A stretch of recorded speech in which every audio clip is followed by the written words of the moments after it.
As strategic communications professionals, there is one secret weapon we aren't shy to use: coffee.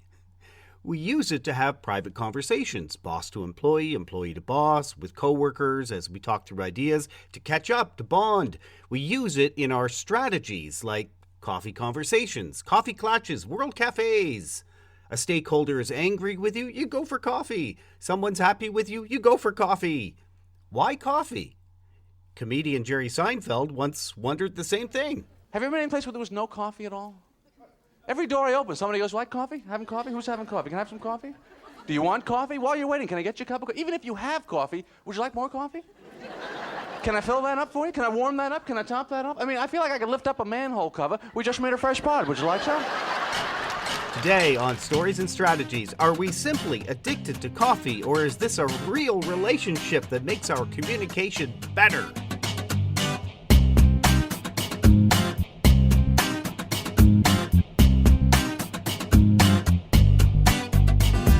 My name is Doug Downs. My guest today is Dr. Thomas Merritt, a professor at the Department of Chemistry and Biochemistry at Laurentian University in Sudbury, Ontario. Hello, Dr. Merritt. Hello. How are you?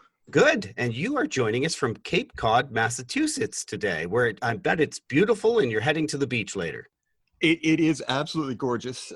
We are thinking about the beach. Pandemics and beaches are a tough mix. Long way from Sudbury, but soon enough, hopefully. That's right. Dr. Merritt, you have a Ph.D. in molecular evolution from the Department of Biological Sciences at the University of South Carolina. You have a master's in science in developmental genetics at the Department of Zoology at Oregon State University, and a bachelor's of science with honors and distinction from the Department of Biology at the University of North Carolina in Chapel Hill. And I assume amongst all that studying, there were lots of cups of coffee. It's funny. I didn't start coffee until my master's. And I started in a department where they literally had a triple beam balance next to the coffee maker, and you were lectured on how much coffee went into every pot of coffee. So I started with sort of a big jump in, and I have not looked back since then. Dr. Merritt, the way I came across your name was reading an article you wrote in Neuroscience News, which I love, by the way. And you begin the article with a very revealing note to connect with the reader saying, "You're reading this with a cup of coffee in your hand, aren't you?" I'm not going to ask, how did you know, because you're a scientist. So I want to ask, why did you know? Yeah, that's a great question. And so the article was actually originally published in The Conversation, which is a publication for professors to talk about their research. And I do drink a lot of coffee. And I work on the genetics of individuality, what makes us, what makes you slightly different than me. And one of the really interesting things ways that we differ is the way that we approach coffee. So coffee is essentially the most popular drink in the world, and tea drinkers will argue that it's them, but that's tea. So if you look at North America, Americans drink more coffee than all sodas combined, and that's a lot of coffee. So I was interested in the biology behind that. But I'm also interested in talking to people about science and biology. And so there's a good intersection there. We can use coffee as a way to start that conversation about the fundamental science that makes us us. Okay, well, let's dig into the biology of coffee. Obviously, we know it has addictive properties, but just a simple yes or no, please. Is it good or bad for us? Yes and no. And neither. So I mean, obviously, you're setting me up on that one. It is surprisingly good for us, given the fact that it's actually a really powerful drug. So the component, the piece of coffee, the part of coffee that we're all familiar with is the caffeine. And caffeine is certainly the most consumed psychoactive drug on the planet, whether you get it from soda, whether you get it from tea, whether you get it from coffee. And it is very much legitimately a drug, and we need to treat it as such. But coffee is a really gentle way to get that stimulant from the caffeine. And it ends up that the other things that are in coffee lead to a number of positive health effects. And we can talk about those too. But from the caffeine side, you get that little boost. And coffee doesn't have a huge amount of caffeine. So you have a cup of coffee in the morning, it helps you sort of wake up a little bit. And there's definitely a positive aspect to that. Okay, so you mentioned positives in coffee. I think you're going to get to the antioxidants. How does my brain change if I have coffee every morning as opposed to if I don't? And so there are a couple of levels of answer to that. The more coffee you consume, the less you respond to coffee. But fundamentally, the way that we respond to coffee is that caffeine looks like a naturally occurring molecule in our body called adenosine. And adenosine is one of the molecules that helps you wind down and sort of turn off and go to sleep. And so the coffee, the caffeine ring structure, so the physical structure of that caffeine looks like adenosine, and it mimics that, and it keeps your body from shutting down, or it helps your body sort of move out of that shutdown period. And so a little bit of caffeine is a good thing because it's that stimulant and it wakes you up. Too much of that coffee and you get into sort of the jittery aspects of that where your body can't shut down and calm down. And so how do you respond? You have that cup of coffee and you get that little boost.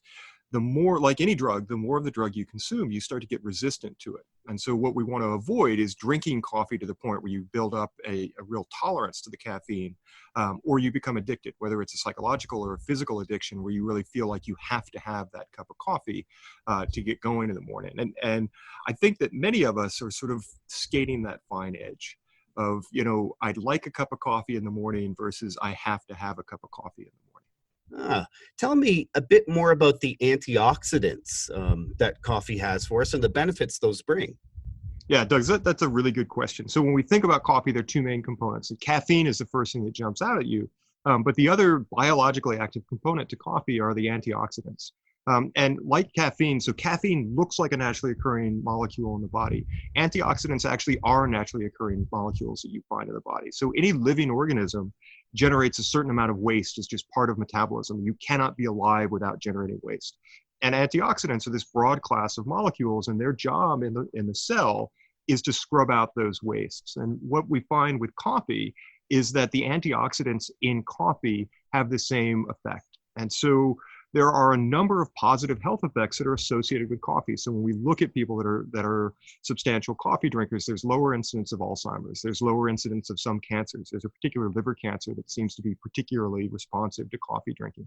And let me be clear, coffee is not going to cure cancer and coffee does not cure Alzheimer's, but consuming coffee puts you at a lower risk for these things. And we think you're at a lower risk because of the antioxidants. And so the molecules in coffee are literally scrubbing the waste within your body.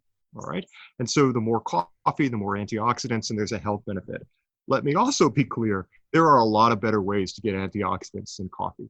But if you're going to drink a lot of coffee, it's a positive aspect of that. But if you want antioxidants, eat blueberries, fresh vegetables. There are lots of really great sources of those antioxidants that are out there. But the health benefits that we see from coffee, we think are actually because of the antioxidants that are in that hot black nectar that we also enjoy. Okay, and shifting from the biology to the very human elements here. The woman who would later become my wife of now 21 years, the first question I asked her was what's your name? Second question, though, was, want to go for coffee? Followed quickly by, how about now? What are your thoughts on how coffee has evolved to be such a focal point, not just for human conversation, but for the very necessary acts of social interaction amongst human beings? Yeah, and so I love this connection that you and I have because when my wife and I started dating, one of the first things that I did to impress her was I made her a cup of coffee a day for 7 days using a different coffee maker. So I have now, I don't know, 75 or 100 coffee makers in my office. At this point, as a grad student, I had maybe 20. And in my 30-year-old brain, somehow I convinced myself that what really impresses a potential partner is handing them a cup of coffee with a new coffee maker every day. And miraculously, she tolerated that. And when I proposed, agreed to be my wife 20 years ago. Coffee is a great conversation driver. And why is that? And it's enough of a great conversation driver when somebody says to you, oh, I'm a tea person. There's always that hesitation of, oh, really? Oh, okay. Well, that's good too. I'm not sure. I mean, a lot of it is social, I think. And you're in different cultures. There's definitely the biology of the stimulant, where you sit down, you bring a little bit of stimulant into your body, and you pick yourself up.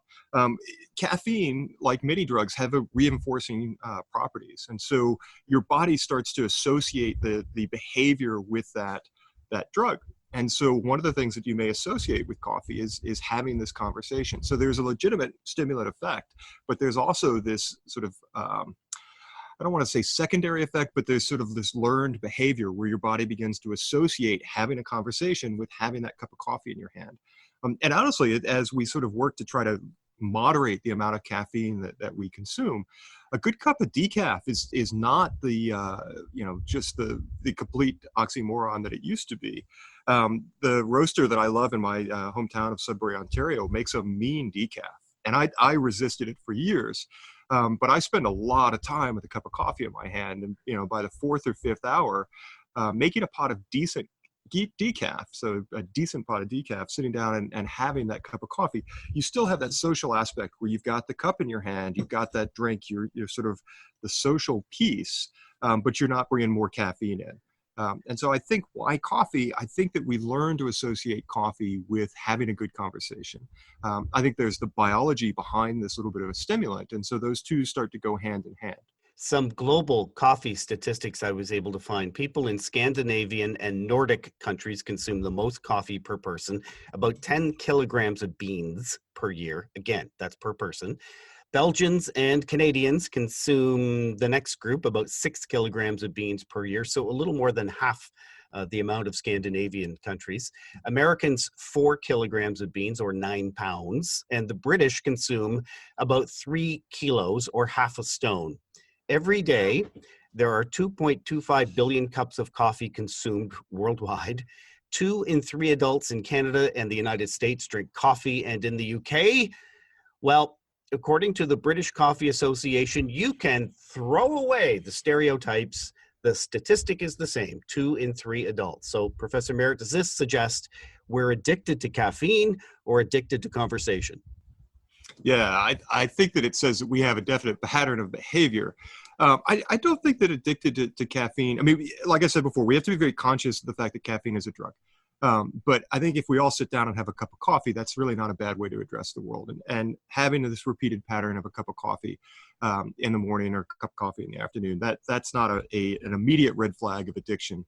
I think it just says we like to have a good conversation. And it's important to communication strategy, such as crisis communications, which is very difficult, and we've all learned it's critical, and it's science. So here's an example. In the 1982 movie Airplane 2, the sequel, distributed by Paramount, flight attendant Julie Haggerty has a tough communications assignment. She needs to choose her words to the passengers very carefully as she tells them something has gone wrong with the flight they're on. She wants to keep them soothed. Ladies and gentlemen, please calm down. Please listen to me.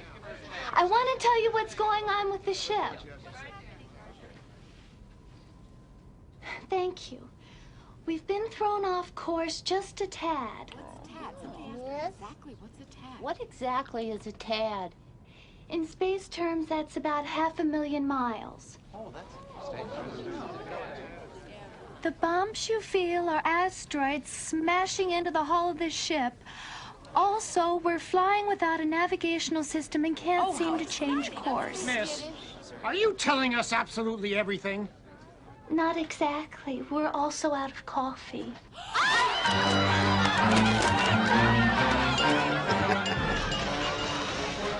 She was doing well up until that point.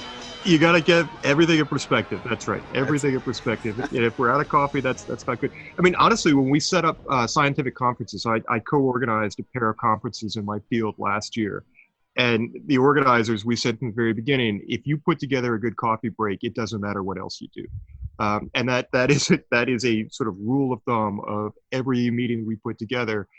Do you have a good coffee break? And if you do, the logistics, like with the PowerPoint, didn't work. At the end of the day, when people are flying home from the meeting, they're not going to say, boy, I wish that PowerPoint had been a little bit smoother. But I hired a barista from our local roaster to supply coffee for the 48 hours, the 2 days of this meeting, because at the end of the day, when everybody was flying home or driving home, what they were talking about was how great those lattes were, not that the fact that the room was too bright, you couldn't see the screen.